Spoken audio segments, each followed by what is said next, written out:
26 ફેબ્રુઆરીથી જે 10th ની exam શરૂ થવાની હતી ગુજરાત બોર્ડની, એનું ટાઈમ ટેબલ આવી ગયું છે. ટાઈમ ટેબલ જો તમે ધ્યાનથી સમજો તો 26 તારીખે ઇંગ્લિશ મીડિયમ વાળાઓને ઇંગ્લિશની એક્ઝામ રહેશે અને ગુજરાતી મીડિયમ વાળાઓને ગુજરાતીની એક્ઝામ રહેશે.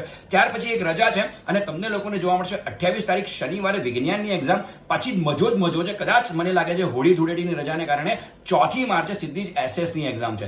ત્યાર પછી એક દિવસની રજા છે અને તમને લોકોને બેઝિક મેથ્સની એક્ઝામ 6 તારીખે જોવા મળશે. અને જો સ્ટાન્ડર્ડ મેથ્સ તો સ્ટાન્ડર્ડ મેથ્સની એક્ઝામ 9 તારીખે છે. અહીંયા ધ્યાનથી સમજવાની જરૂર છે કે બેઝિક મેથ્સ વાળાને સારી એવી રજાઓ મળે છે અને સીધી 11 તારીખે જો ગુજરાતી મીડિયમ હોય તો ઇંગ્લિશ સેકન્ડ લેંગ્વેજની એક્ઝામ આવશે. અને જો તમે ઇંગ્લિશ મીડિયમમાં છો તો તમને સીધી જ હવે બેઝિક મેથ્સ પછી 13 તારીખે ગુજરાતી સેકન્ડ લેંગ્વેજની એક્ઝામ આપવાની થશે. અને બધા જ વિદ્યાર્થીઓ સંસ્કૃતની એક્ઝામ 16 તારીખે આપવાની રહેશે. એટલે 26 થી શરૂ કરીને 16મી માર્ચ સુધી તમારી એક્ઝામ ચાલવાની છે. એક્ઝામ થોડી લેન્ધી છે પણ વિદ્યાર્થીઓને વાંચવાનો ટાઈમ બહુ જ સારો મળશે. સો બેસ્ટ ઓફ લક.